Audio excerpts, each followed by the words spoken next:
Lur, selamat datang di Ngidul Ngalebum Film Jadul. Dulurku, gak bosen-bosen aku minta kalian berdoa bersama-sama agar proses evakuasi di Sumatera bisa berjalan lancar, segera pulih, dan jangan lupa untuk berdonasi, lur. Karena sekecil apapun bantuan kalian, ingat pasti akan sangat berharga buat mereka. Balik mana ambil aku Icang dengan quotes hari ini. Berat ya Pak manggul sekarung beras, tapi lebih berat lagi pundak warga yang memikul keputusanmu yang luar biasa hebat itu.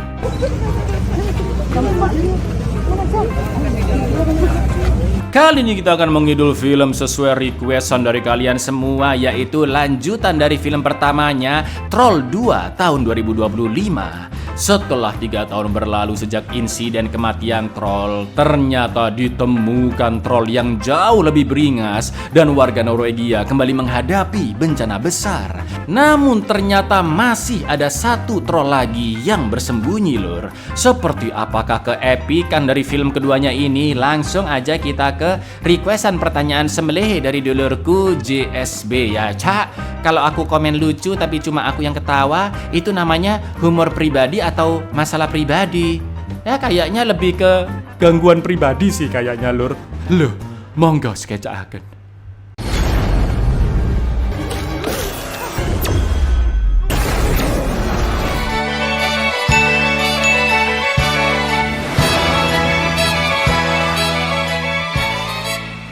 Film dimulai dengan sebuah kisah bahwa zaman dahulu kala manusia hidup berdampingan dengan monster raksasa bernama troll yang terbuat dari batu dan tanah. Sampai suatu hari raja bernama Saint Olaf ditugaskan untuk mengkristenkan orang-orang di Norwegia. Selain itu Saint Olaf juga membinasakan kaum troll karena kehadiran mereka dinilai tidak sesuai keyakinan tersebut. Troll tidak bisa mendengar suara lonceng yang sangat membuatnya terganggu karena dengung di kepala. Satu persatu troll pun dipancing keluar dari persembunyiannya di hutan karena kelemahan mereka adalah sinar matahari yang dapat membuat seluruh tubuh troll membatu. Bahkan Saint Olaf dan pasukannya juga membantai keluarga troll yang masih tinggal di istana kerajaannya. Era kejayaan troll pun berakhir dan manusia kembali menguasai Norwegia. Ternyata kisah tadi sedang diceritakan oleh Tobias ke anaknya bernama Nora, dan Nora pun merasa kasihan dengan kaum troll yang dibinasakan, padahal mereka sudah lebih dulu ada di Norwegia dibanding Raja Saint Olaf.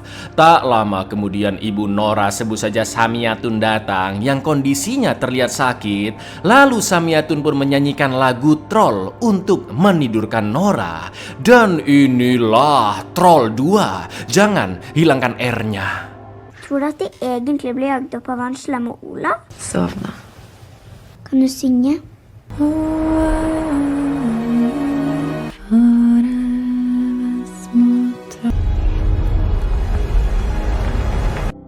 30 tahun pun berlalu dan sekarang Nora yang dewasa tinggal sendirian di area lembah Steinbudalen, di mana gubuk tersebut dulu ditinggali oleh mendiang ayahnya. Biar kalian lebih nyambung, lur, tak jelasin sedikit rangkuman film pertamanya. Tapi kalau mau nonton sendiri lebih enak, bisa langsung klik di atas sini ya, lur ya.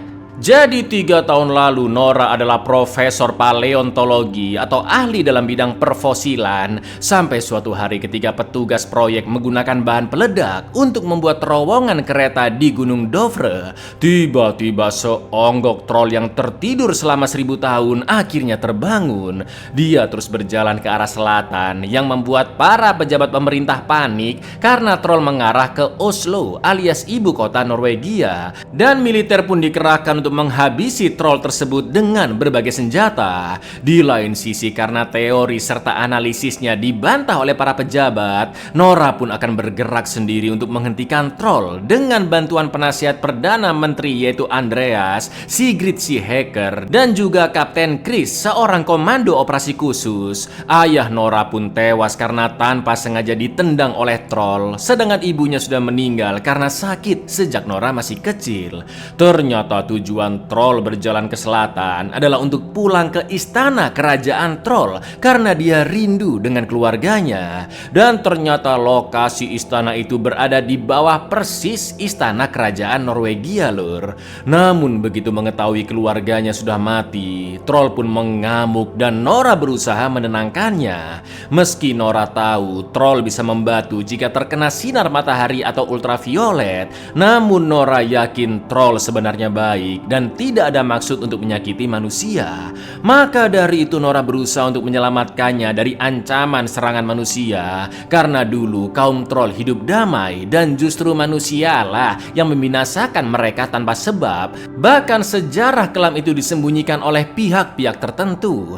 Namun sayang matahari sudah terbit dan akhirnya troll itu pun membatu. Lalu di mid credit scene terdapat raungan troll lain dari dalam gunung yang sama. Kurang lebih begitu ceritanya, lur. Jadi kancut kita ke filmnya ya. Tiba-tiba datang seorang pria misterius ke gubuk yang di dalam sana terlihat penuh buku-buku juga hasil penelitian Nora. Dan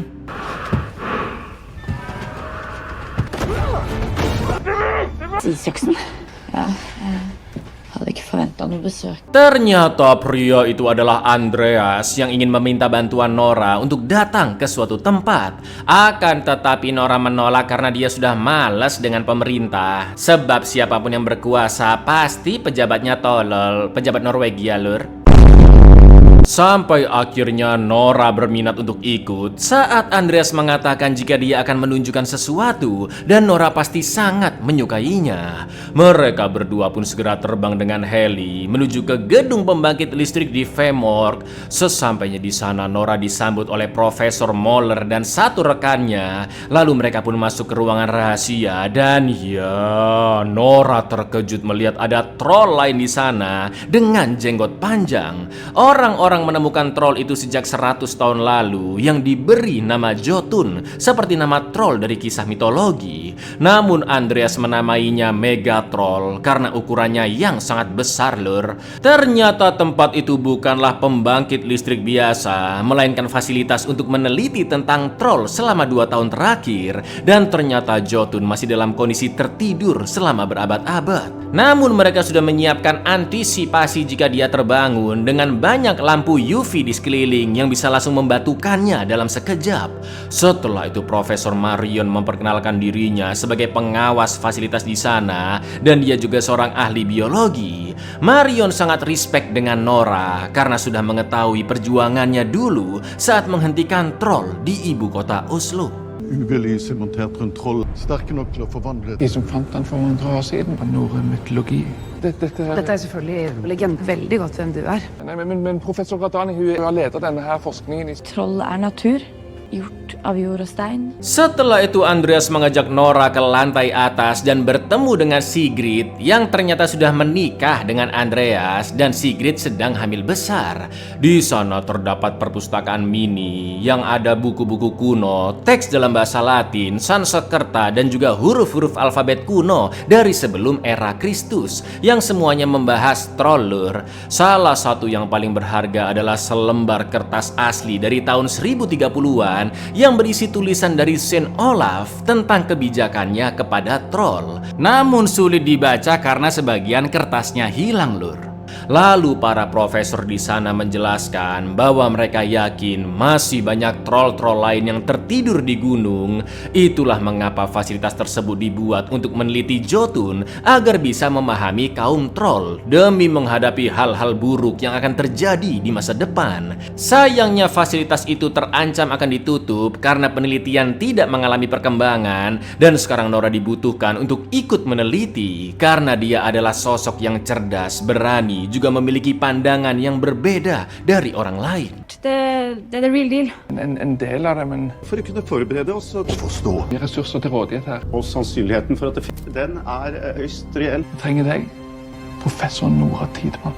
Karena masih bingung dengan situasi yang terjadi, Nora pun izin ke toilet dulu. Namun ternyata itu hanyalah akal-akalannya saja, lur. Diam-diam Nora masuk ke pintu yang bisa mengakses lift untuk mendekati troll Jotun. Perlahan-lahan Nora memegang troll sambil menyanyikan lagu yang dulu selalu dinyanyikan ibunya Samiatun ketika Nora akan tidur. Dan inilah yang terjadi.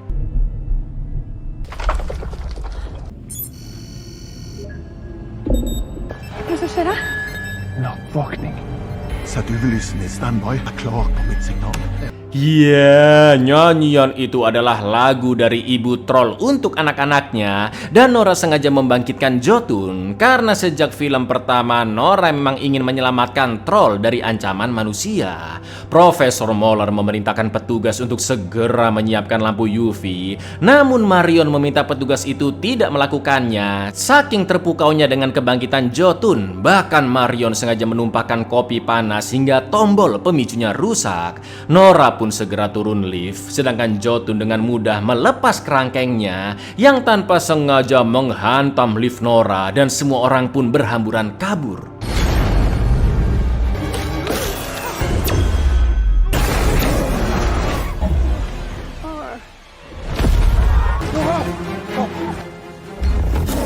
Untungnya Nora masih selamat, sementara Profesor Moller terlihat mengambil seonggok batu penelitian yang terlempar.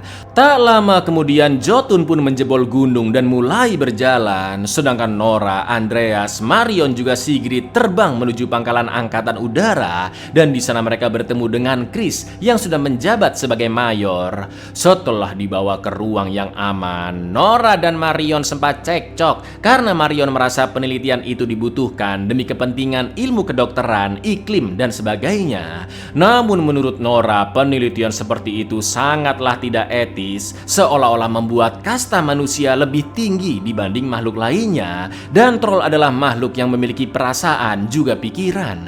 Tak lama kemudian datanglah Perdana Menteri yang baru, sebut saja Supangat, untuk membahas tentang kaburnya Jotun.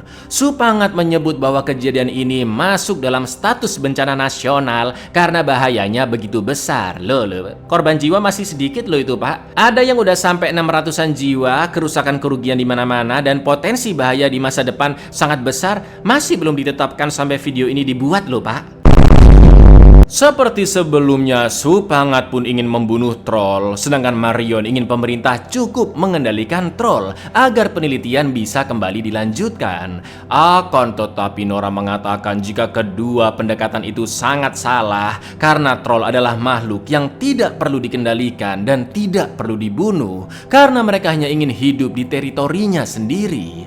Meski Nora berusaha menjelaskan tentang troll, namun keputusan Supangat sudah bulat agar tidak terjadi insiden serupa seperti dahulu demi keselamatan warga Norwegia.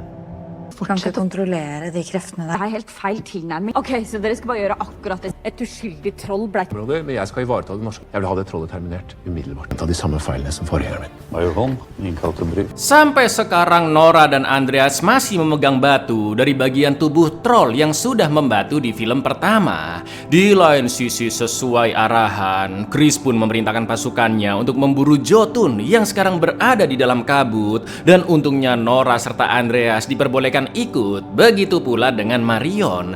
Namun dengan syarat Nora tidak boleh ikut campur karena meski niatnya baik, tapi tetap saja 3 tahun lalu banyak nyawa yang hilang akibat troll yang terus berjalan ke selatan.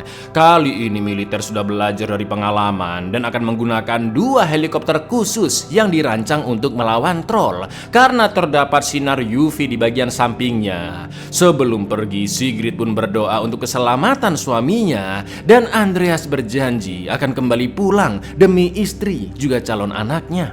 Spesialbygd for trolljakt. Lager crispy troll fries. Er det plass til en til?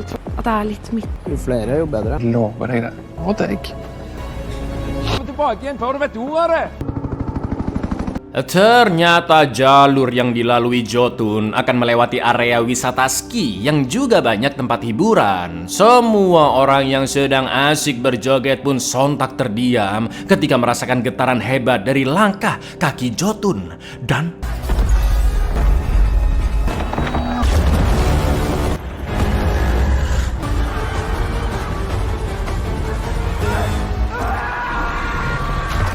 Chris dan sohibnya yang menyetir helikopter bersiap menyerang Jotun dengan sinar UV yang sedang membadok orang-orang. Ternyata cara itu sangat efektif lur. Berkali-kali Jotun terbakar, namun Jotun menyerang balik dengan kabel listrik hingga menghancurkan mesin helikopter sohibnya Chris yang akhirnya berujung tragis.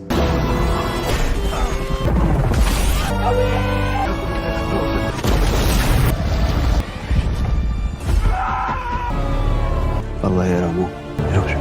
Pemadam dan kepolisian pun segera datang ke TKP, sedangkan Marion semakin menganggap troll hanyalah makhluk buas yang doyan memakan manusia. Akan tetapi Nora mengatakan bahwa troll 3 tahun lalu tidak seperti Jotun karena dia hanya melawan manusia ketika diserang, apalagi setelah mengetahui keluarganya mati. Maka dari itu Nora memiliki suatu ide bagaimana cara melawan Jotun yang sangat beringas, yaitu dengan cara meminta bantuan ke troll lain lur. Seperti yang sudah tak jelaskan di rangkuman film, bahwa di mid credit scene terdengar suara raungan troll lain ya kan, dari gunung yang sama tempat munculnya troll di film pertama. Nora pun mengajak teman-temannya masuk ke dalam, dan Chris tidak percaya dengan perkataan Nora karena 3 tahun lalu pihak militer sudah berkali-kali mengecek ke sana, namun tidak pernah ditemukan troll lainnya. Setelah berjalan cukup jauh, mereka pun melihat kayu-kayu dengan gambar salib yang besar dan runcing, serta di atasnya terlihat lubang. Nora pun menjelaskan bahwa troll yang muncul pertama kali adalah Raja Troll, dan menurut legenda 1000 tahun lalu salah satu anak dari Raja Troll diculik manusia ke Gunung Dovre untuk memancing ayahnya masuk ke jebakan tersebut. Rencana itu pun berhasil. Raja Troll terperosok jatuh, namun ternyata dia tidak mati dan akhirnya tertidur bersama anaknya di dalam sana, hingga Raja Troll pun muncul 3 tahun yang lalu ya kan. Selama ini Nora sudah sering datang ke sana menemui anak troll yang masih hidup, namun dia selalu berkamuflase ketika militer datang karena merasa terancam. Nora pun meminta mereka semua tetap tenang, dan ketika sudah berjalan sampai ujung yang terdapat lubang besar di depannya, Nora pun mengetuk-ngetukkan batu Raja Troll untuk memanggil sang anak raja yang dia beri nama si cantik, atau bahasa Norwegianya adalah Vakker. Stille. Prøv å beholde roen.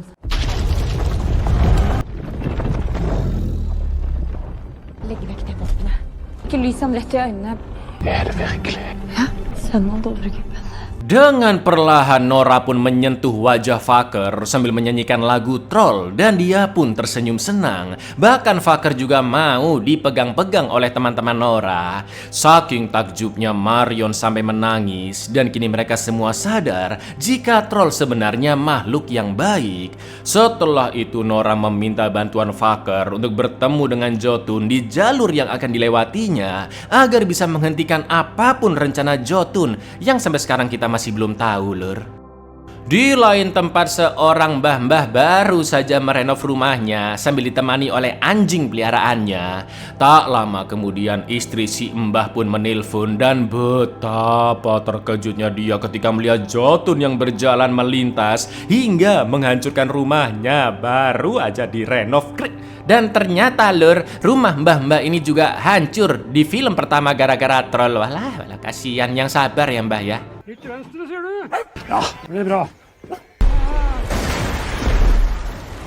Sampai akhirnya ketika Jotun berjalan melewati pegunungan Boverdalen, Nora pun langsung mengalihkan fokusnya dengan suar, dan Vakker muncul menghadangnya. Mereka berdua sempat ngobrol bahasa troll yang sepertinya membahas apa rencana Jotun. Namun sontak Jotun emosi karena Vakker berusaha menghalangi niatnya. Dengan sekali gebrakan kaki, lapisan es yang sangat keras pun retak hingga Vakker tenggelam ke air. Sementara Nora, Andreas, Chris juga Marion segera kabur dengan helikopter, dan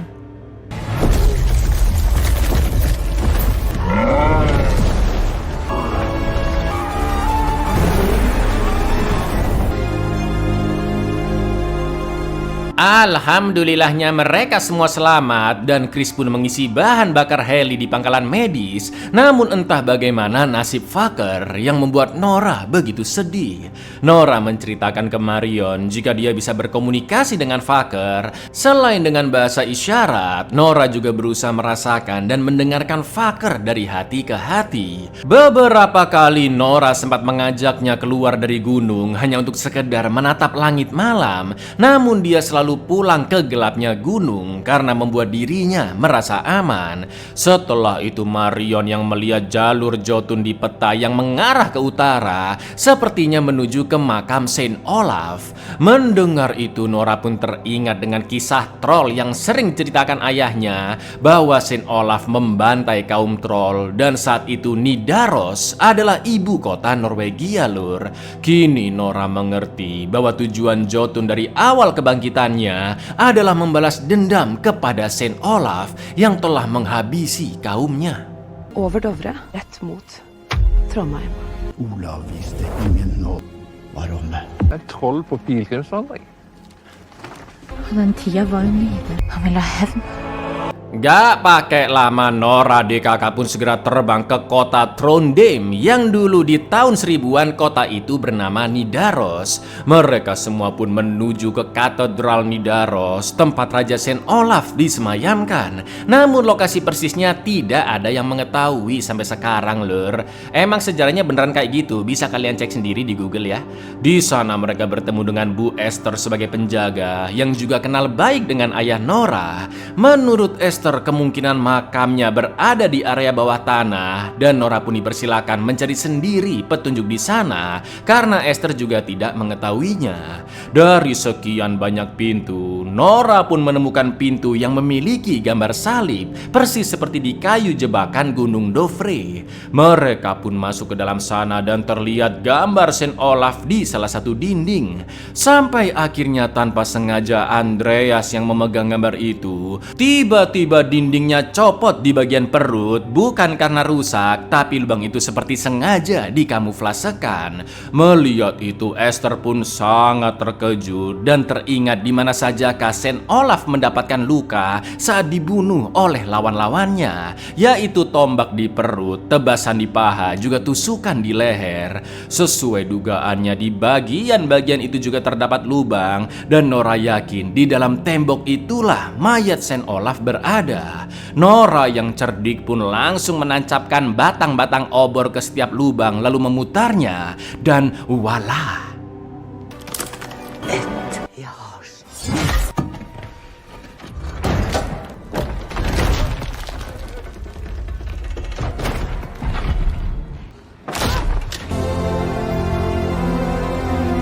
Ya, peti mati Saint Olaf benar-benar ada di sana lur, yang dikelilingi oleh mata air suci. Awalnya Esther melarang untuk membuka peti Saint Olaf yang agung, namun setelah diyakinkan, Esther pun akhirnya mengizinkan mereka. Terlihat Olaf yang masih memegang pedangnya dengan kondisi masih utuh meski sudah berabad-abad, karena pedang itu terbuat dari perak yang meski tidak sekuat pedang-pedang zaman sekarang, tapi perak tahan dengan air. Nora juga menemukan kertas di dalam bajunya dan ternyata kertas itu adalah potongan yang hilang dari kertas yang ada di perpus fasilitas. Saat itu juga mereka langsung menghubungi Sigrid dan memintanya untuk menyambungkan kertas tersebut di CapCut. Kini Nora bisa membacanya dengan jelas yang isinya adalah troll tidak boleh diusir dari Norwegia. Bahkan Saint Olaf akan memberikan rumah untuk kaum troll di suatu hutan. Di sini kita bisa simpulkan bahwa cerita rakyat yang selalu diceritakan ke anak-anak ternyata keliru karena Saint Olaf justru ingin menyelamatkan kaum troll, namun dia dibunuh oleh orang-orang gereja yang tidak setuju dengan pendapatnya dan orang-orang itu jugalah yang membinasakan kaum troll. Kasihan sekali Saint Olaf ini ya, udah meninggal lama masih jadi kambing hitam sampai turun-temurun lur. Maka dari itu Nora yakin bahwa tujuan Jotun bukan untuk membalas dendam ke Saint Olaf, melainkan balas dendam ke semua manusia, diawali dari kota Trondheim karena dulu manusia-manusia yang tinggal di sanalah yang telah membunuh kaum troll. Grunn av det her, at fordi kirka ville fortsette å utrydde troll, skal de hjem. Han ville gi dem et hjem. Troll skal fra dette landet fordrives. Det er ikke Olav med det her alt landet vårt er bygd på. Di lain sisi, berita serangan Jotun di Norwegia sudah tersebar ke berita di berbagai negara. Ada yang percaya, ada juga yang menganggap itu hanya AI. Sedangkan Perdana Menteri Supangat menyampaikan di konferensi pers bahwa ancaman troll benar-benar nyata dan seluruh warga di Trondheim akan dievakuasi karena Jotun akan tiba 2 jam lagi. Nora DKK sudah sepakat untuk menghentikan Jotun bagaimanapun caranya, dan setelah melihat gambar scene Olaf yang menujep troll, Nora pun mencoba melumuri pisaunya dengan air suci, dan ya, batu raja troll yang dipegangnya dapat terpotong dengan mudah. Dengan kata lain, troll juga sangat lemah dengan air suci, dan mereka bisa mengambil sebanyak-banyaknya air suci yang berada di sekeliling peti mati Saint Olaf. Olavskilden. Ja, vi har mål. Hva trenger vi folk? Game on. Psykotroll rett rundt hjørnet! Det er noe sabla dårlig tid! Karena butuh bantuan banyak orang untuk menyerang Jotun dengan air suci, Marion dan Chris nekat meminta warga yang akan dievakuasi untuk membantu. Untungnya banyak warga yang mau menolong karena tidak ingin kota Trondheim hancur. Mereka semua pun bahu-membahu mengambil air untuk diisi ke berbagai persenjataan dan peluru, juga ke dalam jirigen-jirigen besar yang dipasangi bom.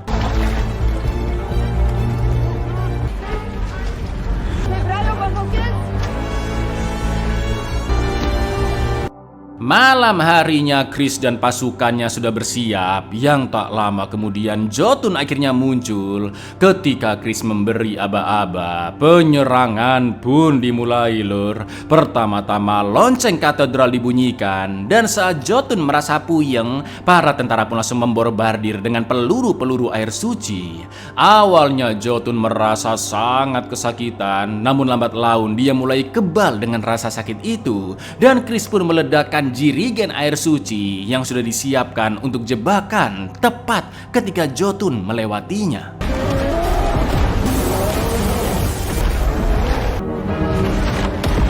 Kom og få litt.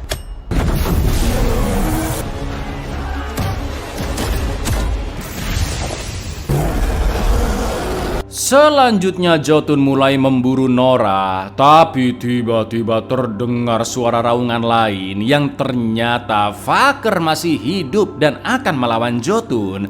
Pertarungan antar troll pun terjadi, dan meski tubuhnya lebih kecil, namun Faker bisa memberi perlawanan. Sementara itu karena tidak bisa diserang dari luar, Marion pun menyarankan untuk menyerang Jotun dari dalam tubuhnya. Karena dari hasil penelitian, troll juga memiliki jantung yang memompa ke seluruh tubuh, dan jika bom berhasil dimasukkan ke tubuhnya maka Jotun pasti akan langsung koit. Sayangnya bom hanya tersisa 1, dan mereka masih bingung bagaimana caranya memasukkan bom ke dalam mulut troll.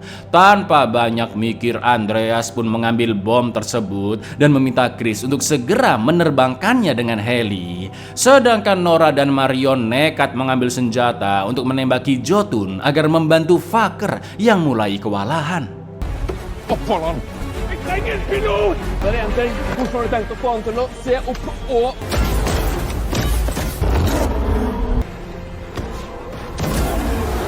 Sayangnya detonator bom terjatuh, dan karena sekarang bom hanya bisa diledakkan secara manual, Andreas pun nekat mengorbankan dirinya. Chris dipaksa tetap menerbangkan heli sampai di atas endas Jotun agar dia mendongak, dan sebelum melakukan misinya, Andreas menelpon Sigrid untuk menyampaikan pesan-pesan terakhir bahwa kebutuhan banyak orang lebih penting daripada kebutuhan segelintir orang. Sampai akhirnya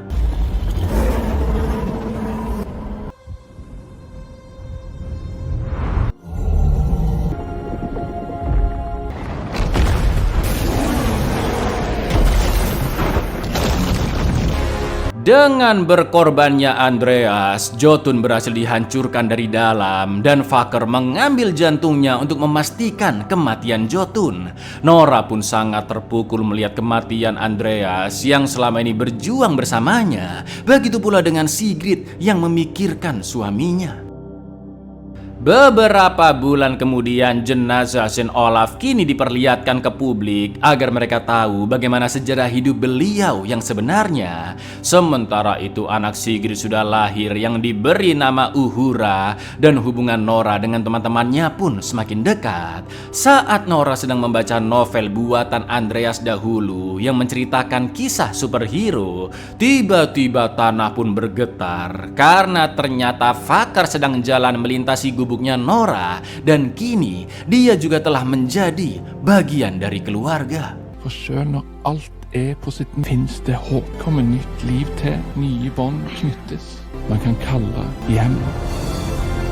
Abu, belum selesai dong lur. Seperti biasa film troll selalu ada mid credit scene-nya. Apakah kalian ingat batu yang diambil Profesor Moller di awal film? Sepertinya itu adalah batu DNA dari Jotun yang berhasil dikembangkan oleh Moller hingga lahirlah bayi troll yang sangat kecil. Namun penelitiannya itu masih belum sempurna dan Moller melaporkan hasil eksperimennya tersebut ke seorang jenderal lur.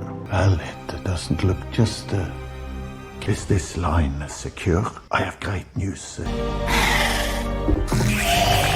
Nah, ini baru beneran buyar lur, sangat menarik sekali dan berpotensi akan ada sequel lanjutannya. Banyak pertanyaan-pertanyaan yang masih belum terjawab. Apakah anak-anak Raja Troll hanya Vakar yang masih hidup dan ibarat rakyat sipil? Apakah Jotun ini hanyalah troll sipil biasa? Atau mungkin dia berasal dari kerajaan troll lain? Atau dari suatu kelompok troll yang melawan keluarga dari Raja Troll? Ya, sabar-sabar aja nunggu film ketiganya lur ya. Apakah troll kecil tadi bisa dikembangkan menjadi super duper mega besar super jumbo? Tidak ada yang tahu. Assalamualaikum.